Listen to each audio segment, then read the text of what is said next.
आमे पढ़मा से मौला फुलटी कण पढ़मा अकबर ठारू राणा प्रताप परास्त हेले। अकबर बोली जन राजा थिले जानछ। अरे अकबर बीरबल स्टोरी सुनछ तो बीरबल तंगर मंत्री थिले अकबर जन राजा थिले मोगल सम्राट थिले जानछ तो अकबर ठारू राणा प्रताप हारी गले। किए हारी गले? राणा प्रताप। राणी 11 वर्षर कन्या राणी तांको सहित 11 वर्षर कन्या माने तांको झियो को 11 वर्ष 2 वर्षर शिशु पुत्र तांकर पुआ को केते वर्ष 2 वर्ष से आरावली पर्वतर घाटी गुंफा और जंगल मध्य आश्रय नहीं जेते बेला अकबर राजा ठारू हारी गले राणा प्रताप केने आश्रय नहीं जंग आरावली पर्वत रे। केन पर्वत रे? सेते बेले तांको झियो को होतला 11 वर्ष तांको झियो को केते वर्ष होतला 11 आ तांको पुओ को होतला मात्र 2 वर्ष। केते वर्ष? मात्र 2 वर्ष।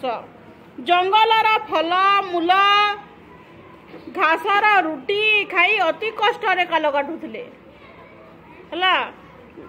जंगल फल मूल सहित घासर रुटी खाई हला। देखो बही रे लिखा है घासर रुटी खाई लिखा है कि नहीं। दिनकर कथा पुओ झियो खेलुथंती तांकर राजांकर राणा प्रतापकर पुओ झियो खेलुथिले।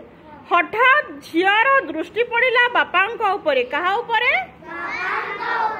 से बापांक पाखकू दौड़ी जाई पचारिला बापा कौन होईची आपण कौन एते सब बसी भाबुचंती कहले कि बापा तमर काना हेचे तमे एते कथा काना चिंता करछ बोली तांगर झियो तांकू पचारला।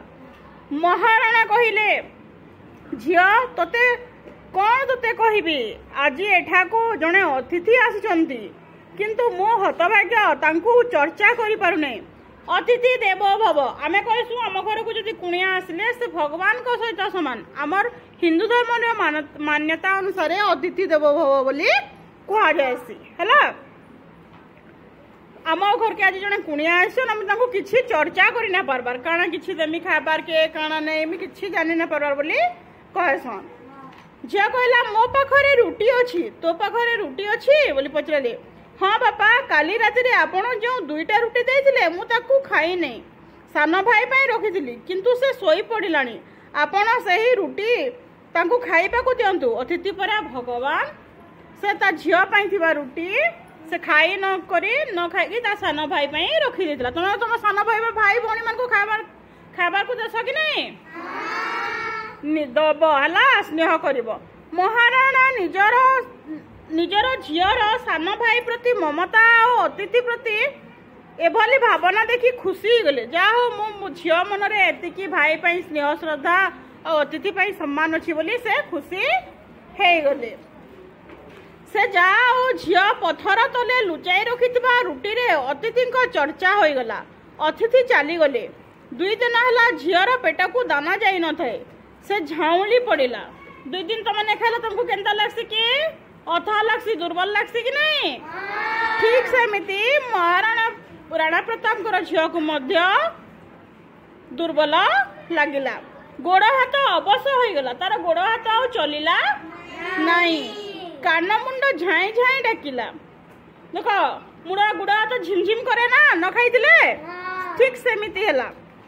से अचेत प्राय तले पड़ी गला। आमे जेंडा के कहसु सेंसलेस काना हे गला सेंसलेस तारो चेता नथिला।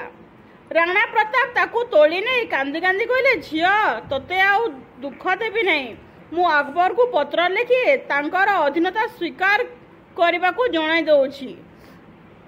मो छुआ माननकू आउ केते भोक उपास रे रखिबी प्रभु मु अकबर अधीनता माने अकबर राजा को अधीन रे मु रहिबा पई अकबर को चिट्ठी लिखुछि बोली राणा प्रताप कहदिले। झियोटीर बंद आखि खोलीगला। झियोटीर बंद आखि खोलीगला। से निजर समस्त शक्ति संचय करी कहला आपण ए कौन कले बापा आमको बंचाइबा पई आपण आम देश आम जातिर शत्रु पाखरे मुंड नुआई देबे। छोट झियो हेले मध्य जेहेतु अकबर राजा तांको उपरे स्वाधीन रहबाटा केंता जनकर अंडर रे काम करबाटा केंता बहुत कड़ा है कि नुए।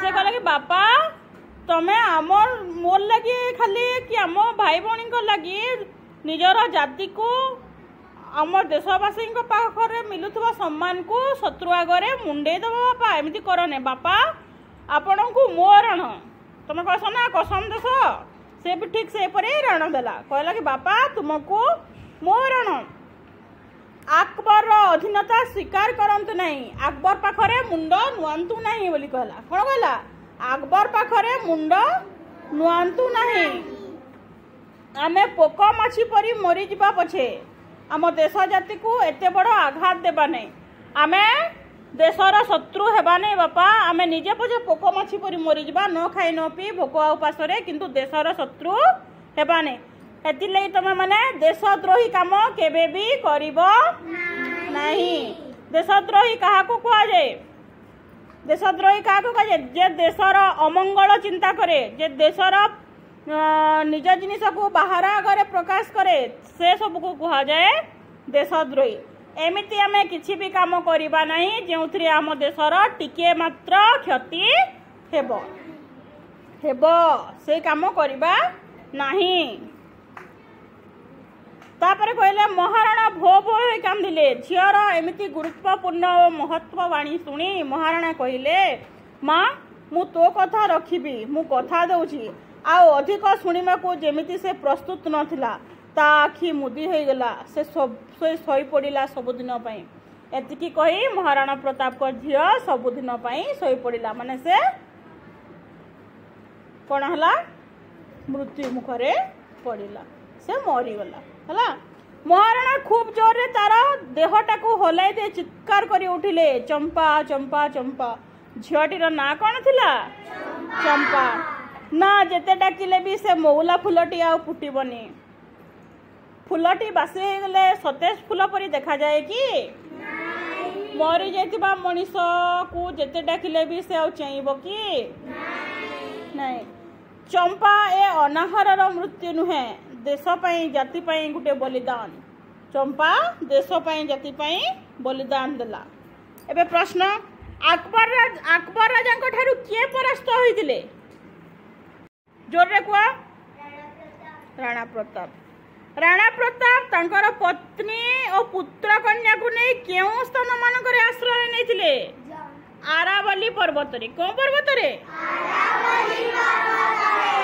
राणा प्रताप कहीं मन दुख रे बसी कहीं ना अकबर राजा तांको देश को तांको अधीन रे रखी